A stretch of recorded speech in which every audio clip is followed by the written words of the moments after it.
शोएब को कॉल किया, ये सोए पड़े थे, इनकी बड़ी सोई भी आवाज़ थी। मैंने इनको पूछा, मैंने कहा कि आपको पता है कि ये हो गया? तो ही वॉज शॉक्ड और उन्होंने मुझे कहा कि क्या कह रहे हो? मैंने कहा बिल्कुल ऐसा ही है। वो भी रोने लग गए। उन्होंने कहा कि यार मैं अभी तुम्हारे पास आता हूँ, तो हम उसके घर चलते हैं। तो थोड़ी देर के बाद ये मेरे घर पहुँच गए और मैंने इनको गेट पर रिसीव किया और हमने गले लग के, मैं को अपनी माँ की डेथ के बाद कभी नहीं रोया। और उनके साथ काफ़ी करीब ताल्लुकात भी रहे। 2013 में मेरी माँ की सडन मर्डर हुआ था। उसके बाद बहुत कुछ हुआ मेरे साथ, लेकिन मैं कभी रोया नहीं। लेकिन मैं और बैरिस्टर शोएब जो थे अपने गेट पे, पहले मैं और इमरान रियाज रोते रहे, उसके बाद मैं और बैरिस्टर शोएब जो है हम रोते रहे। फिर हम उनके घर गए, वहाँ उनकी फैमिली से मुलाकात हुई, वहाँ सभी लोग जो हैं वो रो रहे थे।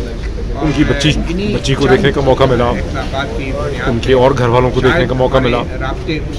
अनबिलीवेबल और अनबिलीवेबल, मतलब नाकाबिल यकीन लगा कि ये चीज़ हो गई। मतलब ऐसा लगता था कि अभी कोई फ़ोन आएगा तो कहेगा कि नहीं वो ज़ख्मी हुए हैं, ऐसा नहीं हुआ। लेकिन उनकी मदर को देखा, बहुत ही वो कंट्रोल में थी। उन्होंने कहा कि बेटो, वहाँ शहर राफीदी भी थे, वहाँ बहुत से लोग थे मीडिया के, और शेल शॉक।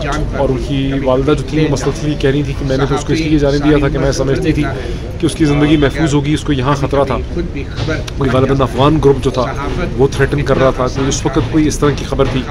और वहीं मुझे लोगों से पता चला कि वो, मैंने पहले भी सुना था लेकिन वहाँ भी सुना कि वो अबू धाबी चले गए थे, दुबई में थे।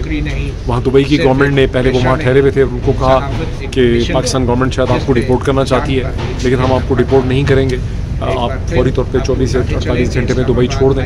और उस वक्त चूँकि वीज़ा फ्री एंट्री उनको कीनिया में मिली, वो कीनिया चले गए वीज़ा फ्री एंट्री में, बिकॉज पाकिस्तान के पासपोर्ट पे वीज़ा फ्री एंट्री दुनिया के अक्सर ममालिक में नहीं है। मेरा ख्याल तुर्की में है जो एयरपोर्ट पे मिलती है, वो वहाँ चले गए। और तो ये मतलब वहाँ सारी सिचुएशन हुई।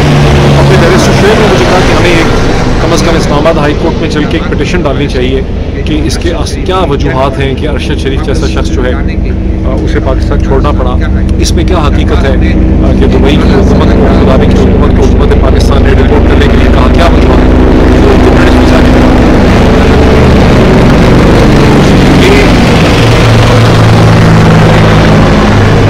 तो यही मकसद है जिसमें चीफ जस्टिस ऑनरेबल अतर बिरला के सामने हम पेश हुए। बैरिस्टर शोएब रज़ाक साहब ने अपनी पिटिशन दी है और उनके सामने एक मुख्तसर बात हुई है जिसमें चीफ जस्टिस